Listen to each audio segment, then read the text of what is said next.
The Lost Winter, a hamster's journey through the snow. This story begins not in a cage, but in the middle of a snowstorm. It was winter, the kind of winter that makes the world quiet. The kind where the snow doesn't fall gently, but dances sideways in the wind, like ghosts trying to find their way home. In the back seat of a family SUV, nestled beneath coats and backpacks, sat a tiny travel carrier. Inside it, a hamster, a very small hamster named Niblet.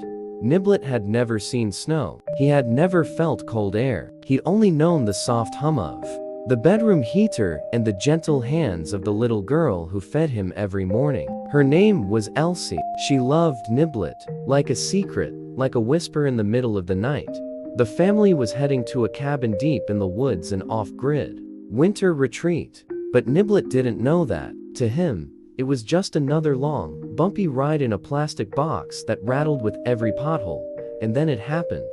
The SUV door opened. A gust of wind blew. A coat fell. The plastic latch on the carrier cracked open, and before anyone noticed, Niblet was gone. At first, the snow was just white.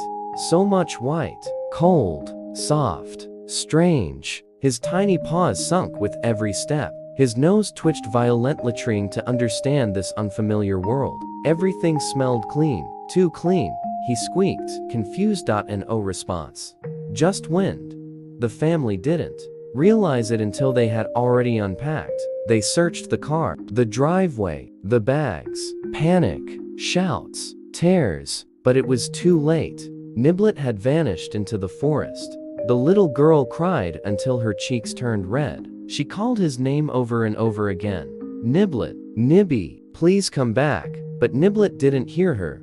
The wind was too loud. He wondered for what felt like hours. His whiskers were stiff with frost. He didn't know what he was looking for, just that he couldn't stop. His instincts whispered, keep moving, stay warm, survive. And then he saw it. A log, half buried in snow, hollowed out by time. Niblet scrambled inside. It was cold, but it was shelter. And in that moment, shelter was everything. He curled up into a shaking ball, closed his eyes, dreamed of sunflower seeds and soft hands. But the forest had other plans. The next morning, the world looked even colder. Crystals formed on the edges of the log. Niblet poked his head out and sniffed. Then, a sound. Chirp. It came again. Chirp. Niblet blinked. From a snow-dusted branch above, a tiny robin stared down at him. You're not from around here, the bird chirped, cocking its head. Niblet's nose twitched. I'm lost, he squeaked. I want to go home. The robin fluttered down, landing just outside the log. Home's a long way from here, tiny. But if you're lucky, the mole might help you. Mole? She lives beneath the old willow stump. Knows the forest better than anyone. Niblet didn't hesitate.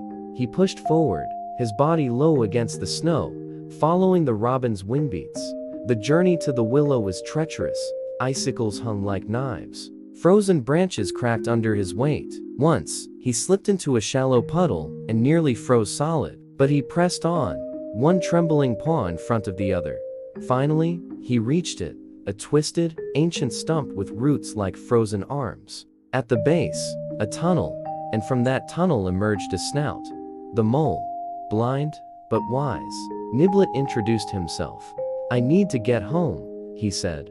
The mole listened silently, her nose twitching. You have a strong heart for one so small, she murmured. But the forest is cruel in winter. You'll need more than courage. What do I need? Niblet asked. She turned. Hope. And with that, she disappeared into the earth. The days blurred. Niblet built a nest beneath the roots. The mole brought scraps of food. The robin visited each morning. They told him stories of owls and foxes and other creatures that didn't survive winters like this. But they never said that about him. Niblet began to change. He grew wiser, quieter. He started to understand the forest. He knew how to stay low when the wind howled, where to dig for warmth, which sounds meant danger. He was no longer just a lost pet. He was a survivor. But every night, before sleep, he would stare into the sky and whisper, I miss you, Elsie. What he didn't know was that she hadn't given up. Back at the cabin, Elsie had posted flyers. online, around town. She walked the forest edge every day, calling his name, whispering it like a wish. And one morning, Niblet heard her. It was faint, muffled by snow. Niblet. Nibby, are you out there? He froze. His heart thundered. He knew that voice. He bolted, ran across the snow, faster than ever before. He didn't think, he just followed the sound. It led him to the clearing. And there, standing at the edge of the trees, was Elsie. She gasped when she saw him, her eyes wide. Tears instantly welled. Niblet. She dropped to her knees, arms wide. He ran straight to her, straight into her warmth. She scooped him up and sobbed. You came back, you found me, he squeaked softly and nuzzled her fingers. She cradled him close to her chest, and just like that he was home. Now, maybe you're wondering how a tiny hamster could survive all of that. How he braved the wind, the cold, the loneliness. But the truth is, even the smallest creature can have the biggest heart. Niblet's story isn't just about survival. It's about hope, about love, about the bond that doesn't break even in the snow. If this story warmed your heart, even just a little, if you smiled when Niblet ran into Elsie's arms, then do one small thing for a very small hero. Leave a comment saying, "Welcome home, Niblet."